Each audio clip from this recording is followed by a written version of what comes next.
दोस्तों, आप अभी इस समय उस फील्ड में हो जब आपको पढ़ाई करने के अलावा कोई दूसरा चारा नहीं है। ना आप पढ़ाई को छोड़ सकते हो, ना ही पढ़ाई में आप डिले कर सकते हो।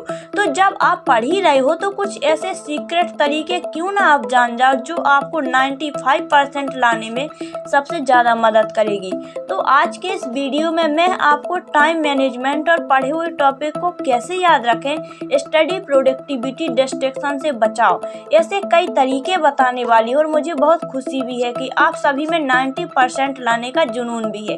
तो चलिए वीडियो को स्टार्ट कर लेते हैं। तो दोस्तों, आपके पास 4 से 5 वीक बचे हैं। ये ज़्यादा तो नहीं है, पर पढ़ोगे तो कम भी नहीं है। Number 1, plan your day. देखो, जब समय कम है तो हम उस तरीके से पढ़ाई नहीं कर सकते जिस तरीके से हम पिछले कई महीनों से पढ़ते आए हैं। अब हमें प्रॉपर प्लानिंग के साथ सभी सब्जेक्ट को साथ में कवर करना है।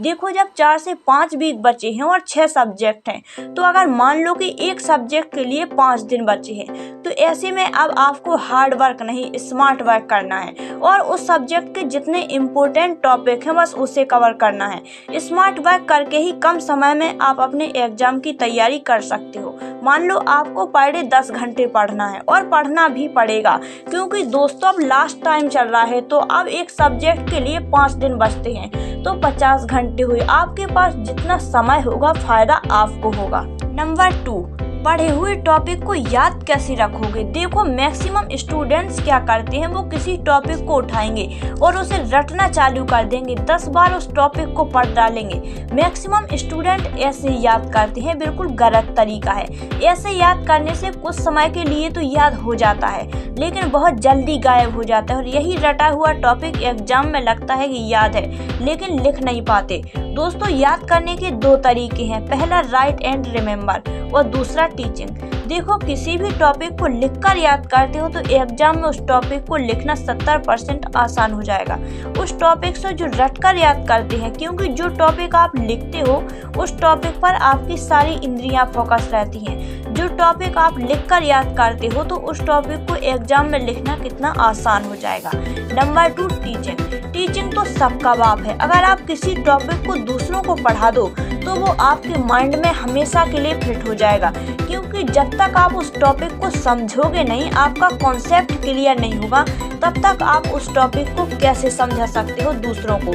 जब हमें दूसरों को समझाना होता है तो खुद बेहतर तरीके से समझते हैं। तो दोस्तों, टॉपिक आपके माइंड में हमेशा के लिए फिट हो जाएगा। Number 3, study productivity. देखो, जब आपको इतने घंटे पढ़ने हैं तो आप लगातार एक बैठे कई घंटे पढ़ाई नहीं कर सकते। आपका मन पढ़ाई से ऊब जाएगा और पढ़ने का मन नहीं करेगा।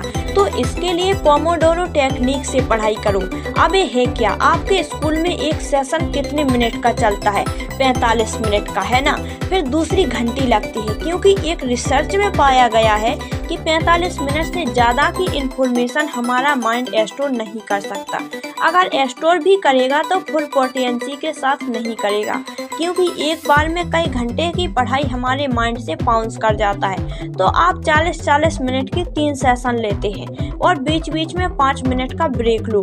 2 घंटे का आपका एक सब्जेक्ट कंप्लीट हो जाएगा। नंबर 4, डिस्ट्रैक्शन से बचाओ। देखो दोस्त, आप में वो क्षमता है पढ़ने का आप में वो व्हील पावर भी है, पर कुछ चीज़ें आपकी क्षमता और आपके व्हील पावर को बर्बाद कर रही हैं। पहला, आपका आलस, और दूसरा आपका मोबाइल। जब आप मोबाइल पकड़ोगे तो आपका मन पढ़ाई से हट जाएगा और ऐसे ही करके आपका पूरा दिन बर्बाद हो जाएगा, लेकिन आपको पता नहीं चलेगा कि हमारा टाइम कहाँ गया और आप एग्जाम की तैयारी भी ठीक से नहीं कर पाओगे। तो दोस्तों, अगर ये वीडियो आपको पसंद आई है तो वीडियो को लाइक और शेयर कीजिए और चैनल को सब्सक्राइब कीजिए और साथ ही बेल आइकन को जरूर प्रेस कीजिए, ताकि इस प्रकार के नोटिफिकेशन आपको जल्द से जल्द मिल सके।